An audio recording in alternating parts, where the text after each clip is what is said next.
আজ আমি আপনাদের একটি বিশেষ গল্প শোনাতে যাচ্ছি, যা আমার প্রেমিকার মায়ের সাথে ঘটেছে। একদিন আমি আমার প্রেমিকার মাকে বোঝানোর চেষ্টা করছিলাম, আন্টি, আমি তো আপনার ছেলের মতোই, এইসব কি ঠিক হচ্ছে? তখন তিনি হেসে বললেন, তুমি আমার ছেলের মতো, কিন্তু তুমিই তো আমার ছেলে নও। আমি তোমাকে অনেক পছন্দ করি। আমার স্বামী চলে যাবার পর থেকে আমি খুব একা হয়ে গেছি, কারোর সঙ্গে খুব দরকার অনুভব করি। তাই তুমি পারো আমার এই একাকিত্ব দূর করতে? আমি একটু বিভ্রান্ত হয়ে বললাম, কিন্তু আঙ্কি, আমি তো আপনার মেয়েকে ভালোবাসি, এটা কিভাবে সম্ভব? তিনি গভীরভাবে তাকিয়ে বললেন, আমি জানি তুমি আমার মেয়েকে ভালোবাসো, কিন্তু আমার জীবনেও কিছু চাওয়া পাওয়া আছে। আমি আর একাকিত্ব সইতে পারছি না, আর আমি জানতে চাই তুমি আমার মেয়ের জন্য উপযুক্ত কিনা। এসব বলে আন্টি আমাকে, হ্যালো বন্ধুরা, স্বাগতম আমাদের আজকের একটি বিশেষ গল্পে। আশা করি এই গল্পটি আপনাদের মন ছুঁয়ে যাবে। আমি ঈশান, আমি ছোট্ট একটি শহরে বড় হয়েছি। আজ আমি আপনাদের আমার জীবনের একটি স্মরণীয় অভিজ্ঞতার কথা বলতে যাচ্ছি। এটি তখনকার ঘটনা যখন আমি কলেজের সেকেন্ড ইয়ারে পড়ি। আমার পাশের বাড়িতে অনিকা নামের একজন ভদ্র মহিলা থাকতেন। তার বয়স ছিল প্রায় 40 এবং তিনি একজন বিধবা। তার স্বামী একটি দুর্ঘটনায় মারা গিয়েছিলেন। তাকে আমি আন্টি বলে ডাকতাম। অনিকা আন্টি তার মেয়ে তিথি এবং বড় ছেলে রাজেশকে নিয়ে থাকতেন। রাজেশ শহরে চাকরি করত, আর তিথি তখন 10ম শ্রেণীতে পড়ত। অনিকা আন্টি প্রায়ই আমাদের সন্ধ্যাবেলায় তিথিকে পড়ানোর জন্য ডাকতেন। তিথি খুবই সুন্দরী ছিল। তার মিষ্টি হাসি আর সরল স্বভাব আমার মনকে খুব আকর্ষণ করত। আমি মনে মনে তাকে ভালোবেসে ফেলেছিলাম। অন্যদিকে তিথির চোখেও আমি বিশেষ কিছু অনুভব করতাম। একদিন বিকেলে তিথি ছাদে ছিল, আর আমি তাকে পড়ানোর জন্য তাদের বাড়িতে গিয়েছিলাম। তখন অনিকা আন্টি আমাকে ডেকে আলাদা করে বললেন, তোমার সাথে একটা কথা বলার আছে। তুমি তিথিকে খুব যত্ন করে পড়াচ্ছ, আমি সেটা দেখছি। তবে আমি জানতে চাই তুমি আমার মেয়ের ভবিষ্যতের জন্য উপযুক্ত কিনা। তিথির চোখ যেন সবসময় আমাকে খুঁজে বেড়াত। যখনই সে আমাকে দেখত, তার ঠোঁটের কোণে একটি মিষ্টি হাসি ফুটে উঠত।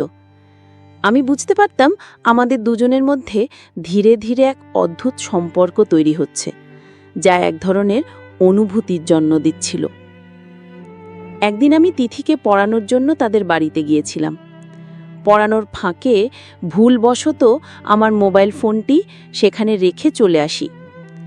বাড়ি ফেরার কিছুক্ষণ পর মা আমাকে ডাক দিয়ে বললেন, তিথির মা ফোন করেছিল, তুমি তোমার মোবাইল ওখানে ফেলে এসেছ, এখন ওখান থেকে গিয়ে নিয়ে আসো। আমি একটু ভয় পেয়ে গেলাম, কারণ মা লাপরোয়াভাবে মোবাইল রেখে আসার জন্য আমাকে ইতিমধ্যেই বকাঝকা করছিলেন। যাই হোক, আমি তিথির বাড়ি গেলাম ফোন আনতে। দরজায় পৌঁছানোর সঙ্গে সঙ্গে তিথির মা অনিকা আন্টি আমাকে দেখে মৃদু হেসে বললেন, ঈশান, তোমার ফোনে অনেক ভালো সিনেমা রয়েছে। আমি অবাক হয়ে গেছিলাম।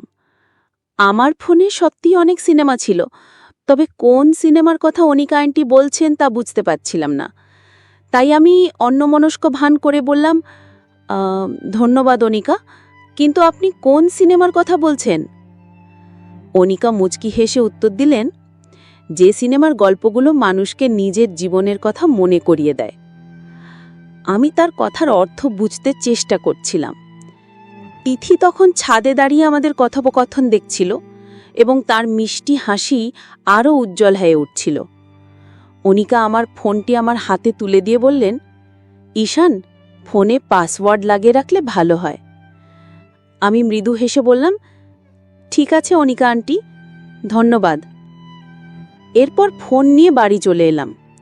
রাতে খাওয়া দাওয়ার পর বিছানায় শুয়ে পড়লেও ঘুম যেন আমার চোখ থেকে দূরে ছিল।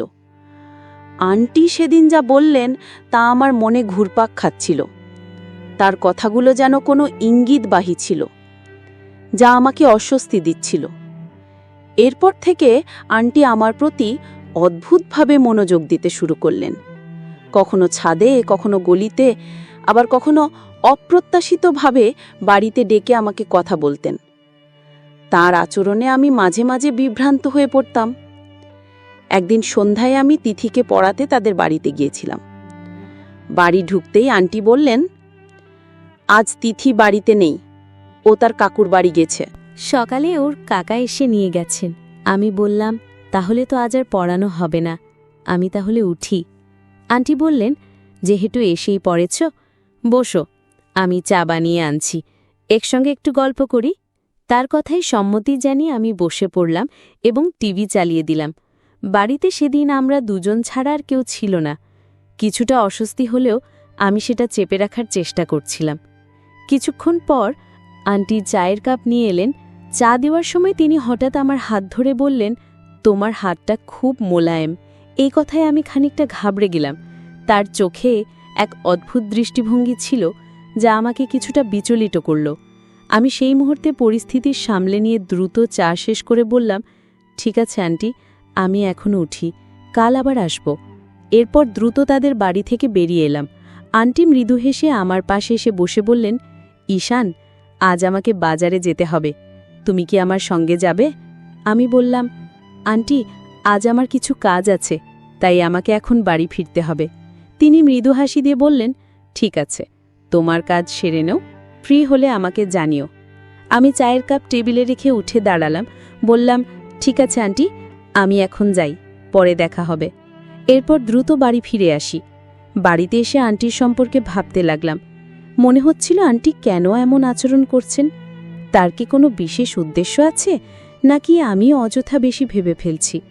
নিজেকে বোঝানোর চেষ্টা করলাম, ঈশান, হয়তো তুই ভুল বুঝেছিস, আন্টি তো কেবল ভদ্রভাবে কথা বলেন, হয়তো আমি নিজেই অকারণে ভুল অর্থ বের করছি। কিন্তু এই চিন্তা মাথা থেকে সরাতে পারছিলাম না। ঠিক তখনই মা আমার ঘরে এসে বললেন, ঈশান, বাজার থেকে কিছু জিনিস আনতে হবে, তাড়াতাড়ি গিয়ে নিয়ে আয়। আমি বললাম, ঠিক আছে মা, আমি এখনই যাচ্ছি। এমন সময় আন্টি মায়ের ফোনে কল করলেন। মাকে বললেন, আমাকে বাজারে কিছু কাজ করতে হবে, ঈশান কি আমাকে একটু নিয়ে যেতে পারবে? মা বললেন, ঈশান তো এখনই বাজারে যাচ্ছে, তুমি চাইলে ওর সঙ্গেই চলে যেও। মায়ের কথা শুনে আমি কিছুটা হতবম্ব হয়ে গেলাম। আমি আন্টির সঙ্গে যেতে চাইছিলাম না, কিন্তু মায়ের কথা ফেলতেও পারলাম না। তাই বাধ্য হয়ে বাইক নিয়ে তার বাড়ির সামনে গেলাম। দেখলাম তিনি আগে থেকেই রেডি হয়ে দাঁড়িয়ে আছেন। আমাকে দেখে মুচকি হেসে বললেন, চল ঈশান। আমিও ভদ্রতার খাতিরে হাসি দিয়ে বাইক স্টার্ট করলাম।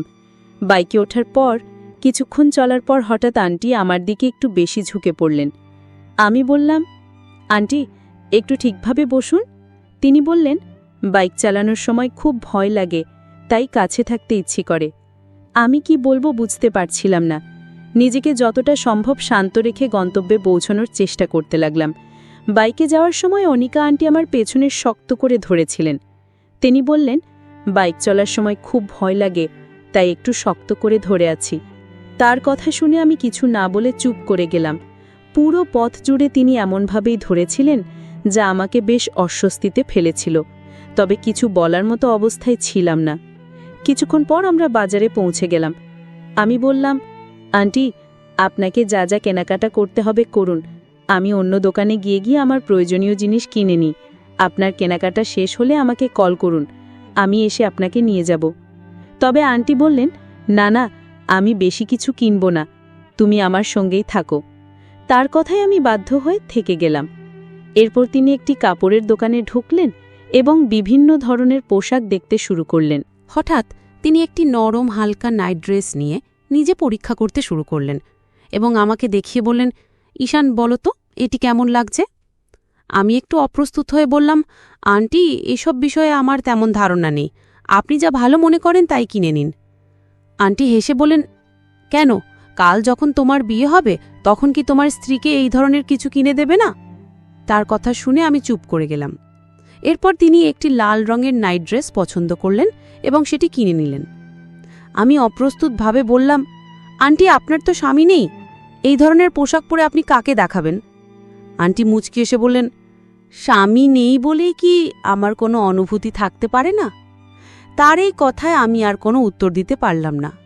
মনের মধ্যে এক অদ্ভুত অস্বস্তি নিয়ে আমি নিজের দিকে তাকিয়ে রইলাম। সন্ধ্যা ঘনিয়ে এসেছিল। আমি বাজার থেকে আমার বাড়ির প্রয়োজনীয় জিনিসপত্র কিনে বাড়ি ফিরলাম। মা তখন রাতের খাবার প্রস্তুত করছিলেন। খাবার খেয়ে নিজের বিছানায় শুয়ে পড়লাম। হঠাৎ আমার ফোন বেজে উঠল। ফোনের ওপারে ছিলেন আমার আন্টি। তিনি বললেন, তুমি কি আমার বাড়ি একটু আসতে পারবে? আমি ক্লান্তির অজুহাত দিয়ে বললাম, আন্টি আমি তো সবে খাওয়া শেষ করেছি, খুব ক্লান্ত লাগছে, আজ আর সম্ভব নয়। যদি বিশেষ কোনো দরকার না থাকে তাহলে কাল দেখা করব।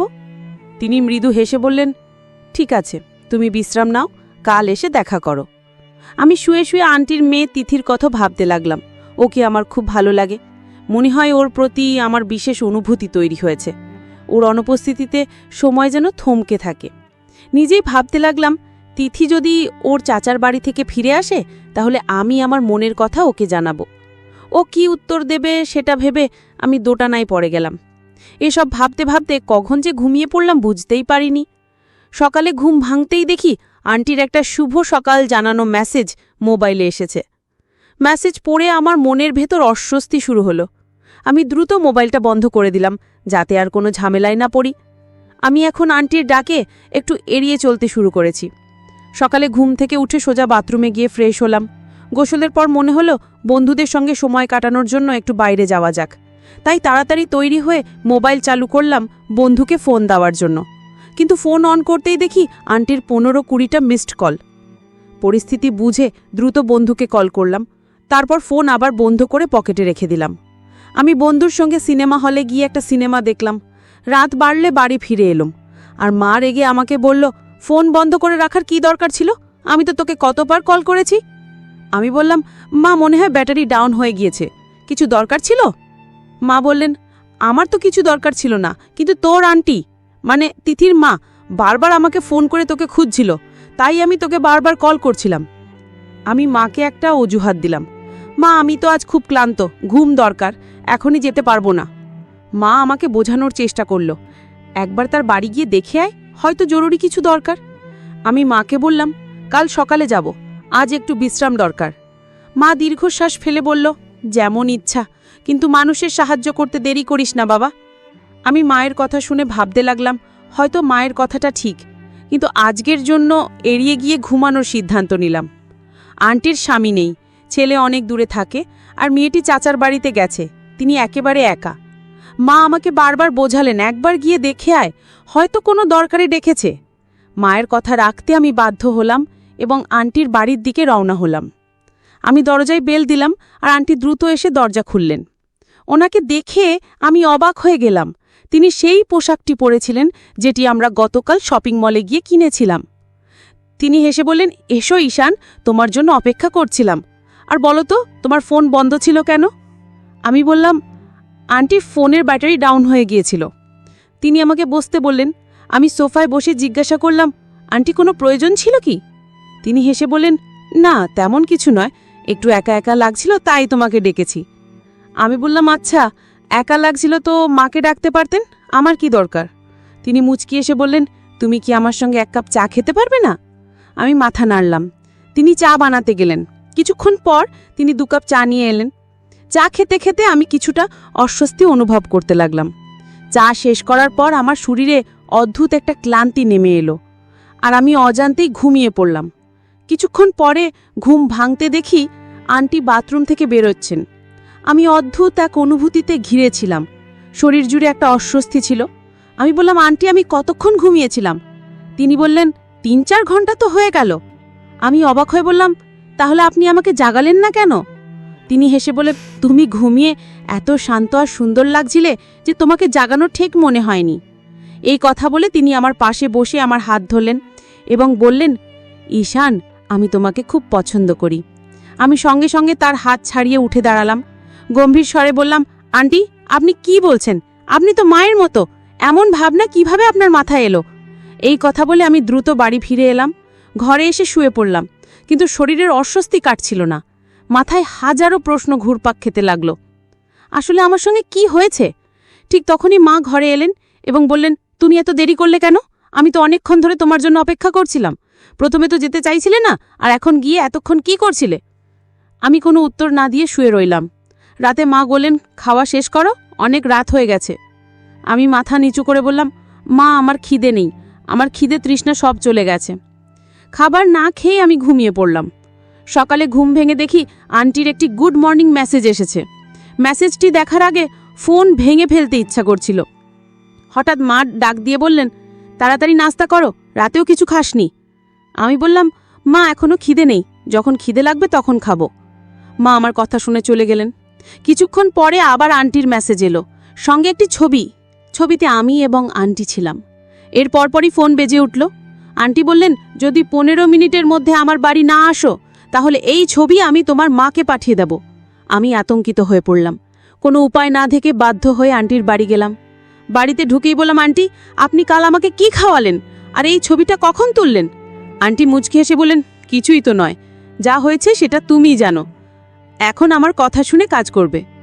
আমি বিস্মিত হয়ে বললাম, আন্টি আপনি কি আমাকে ব্ল্যাকমেল করছেন? তিনি বললেন, তোমার যা ইচ্ছে ভাবতে পারো, তবে এখন থেকে তুমি আমার নির্দেশেই চলবে। আমি দৃঢ়ভাবে বললাম, এটা কখনোই হবে না, আপনি যা করার করবেন, কিন্তু আমি আপনার কথা মানব না। আমি আপনার মেয়েকে এসব বলে দেব, ও জানুক ওর মা কি করছেন। এই কথা বলে আমি বাড়ি ফিরে এলাম। পরের দিন তিথি তার চাচার বাড়ি থেকে ফিরে এলো। আমি সিদ্ধান্ত নিলাম যে তিথির কাছে সত্য প্রকাশ করব। যদিও জানতাম এতে ও আমার উপর রাগ করতে পারে, তবু আমি ঠিক করলাম ওর মায়ের আসল চেহারা ওকে দেখাবো। তিথিকে ফোন করে দেখা করার কথা বললাম। আমি তিথিকে ফোন করে বললাম, তোমার সঙ্গে একটা জরুরি কথা আছে, তুমি কি আজ বিকেলে পার্কে আসতে পারবে? তিথি একটু চুপ করে রইল, তারপর বলল, আচ্ছা আমি আসছি, তবে বলো তো কি ব্যাপার? আমি বললাম, সামনাসামনি বলাই ভালো, তুমি এলে সব খুলে বলবো। বিকেল গড়িয়ে সন্ধ্যা নামার আগেই তিথি পার্কে এসে পৌঁছালো। ওর মুখে কৌতূহল ও উদ্বেগের মিশ্র ছাপ ছিল। আমি কোনো সময় নষ্ট না করে তাকে বসতে বললাম, তারপর ধীরে ধীরে শুরু করলাম। তিথি, আমি এতদিন ধরে একটা বড় বোঝা বয়ে বেড়াচ্ছি। তোমার মা আমাকে নিয়ে যা করেছেন তা আর লুকিয়ে রাখতে পারছি না। তুমি এই ছবিটা দেখো। ছবিটা আমার ফোনের স্ক্রিনে দেখিয়ে দিলাম। ছবিটা আমি সম্পূর্ণ অচেতন অবস্থায় পড়ে আছি। তিথি প্রথমে ছবিটা দেখে কিছুই বুঝতে পারল না।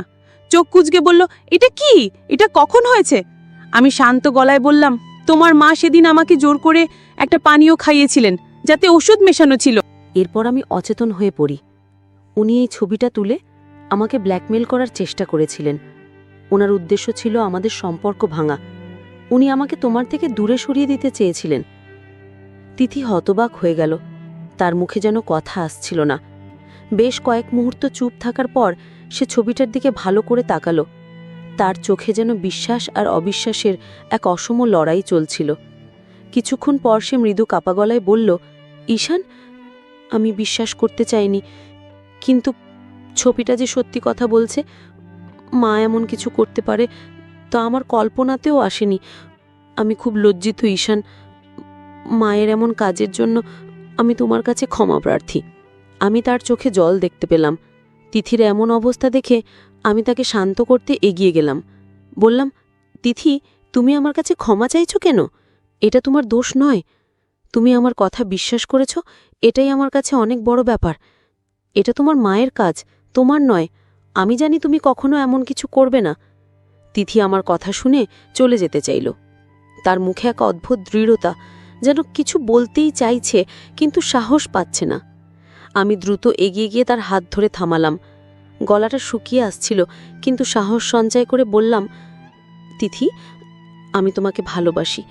জানি না এই মুহূর্তে এইসব বলা ঠিক হচ্ছে কিনা, তবে আমি আর এক মুহূর্ত তোমার থেকে দূরে থাকতে পারবো না। যখন তুমি তোমার চাচার বাড়িতে ছিলে, প্রতিটি মুহূর্ত আমার কাছে অসহ্য ছিল। আমি প্রতিদিন শুধু তোমার মুখটা দেখার জন্য বেঁচেছিলাম। সত্যি, আমি তোমাকে খুব ভালোবাসি। আমার কথা শুনে তিথি স্তব্ধ হয়ে গেল। চোখের কোণে লজ্জার লালিমা খেলে গেল, কিন্তু সেই লজ্জার আড়ালে আনন্দের ঝিলিক ছিল। কিছুক্ষণ চুপ থেকে সে নরম গলায় বলল, ঈশান, আমিও তোমাকে ভালোবাসি। অনেক দিন ধরেই বলতে চেয়েছিলাম, কিন্তু সাহস হচ্ছিল না।